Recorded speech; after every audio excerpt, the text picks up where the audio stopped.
Oh, hi there. Look, we're getting into focus. Oh, we're not focused at all. Oh, it's so scary. I can't see, I can't see, I can't see.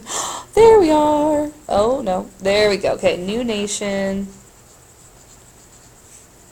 part 2. Review, video 2. Okay. Wah, wah, wah. This one's going to have like a little circle around it. It'll be so cute. Okay.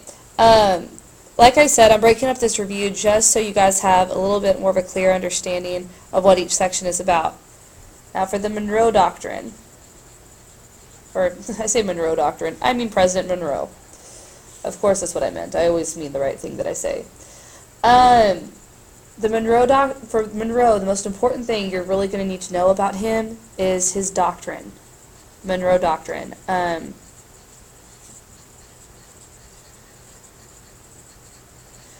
The Monroe Doctrine the Monroe Doctrine is something where President Monroe said that the Eastern Hemisphere was no longer allowed to interfere with things going on in the West. So basically, Europe, Africa, all of you countries, do not colonize in the States anymore. So it's going to stop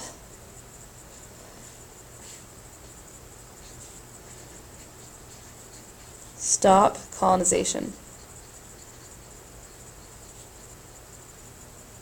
It's going to stop colonization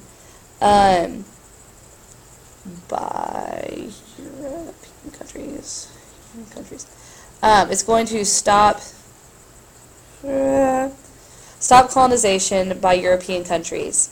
I was about to say nextly, but that's not really that important of a phrase that you need to know. You really need to know the Monroe Doctrine. He's important. We're not really going to talk a whole lot about Quincy Adams because the Erie Canal is important, but we'll talk more about the Erie Canal as we enter into the Industrial Revolution. The next important president we're going to talk about is Jackson. Jackson. Star. Jackson is very important. First off with him, Andrew Jackson was somebody who, the common guy, he was the common man's friend. The reason he became man's best friend.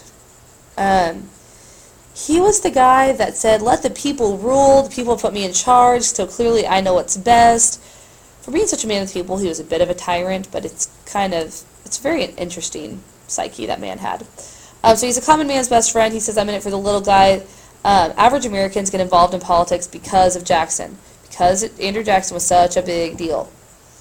But because he felt like, they put him in office for a reason, therefore everyone that he likes, the government should also like.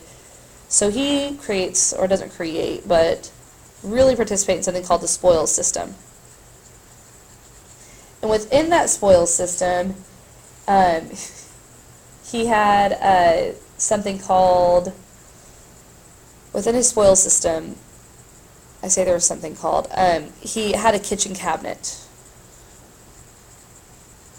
which were basically his friends that weren't exactly elected to his cabinet, but that he still used as I don't want to say a reference point. He still used them, though, to give him advice.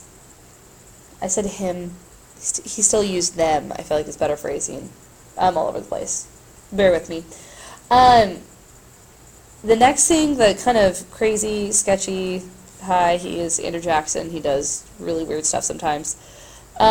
He passes the Indian Removal Act, which is funny because he passes it after the Supreme Court has already said that the Cherokees get back their land. He passes the Indian Removal Act, and henceforth the Trail of Tears happens, which is basically the Cherokees were led on this awful, awful trek from Georgia, where they originally resided, all the way to Oklahoma.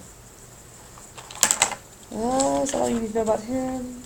We're going to say, for the time being, yes. I'm going through, I'm checking. Okay, So this one will be all about Monroe and Jackson. The next video clip is going to be about an industrial revolution and westward expansion.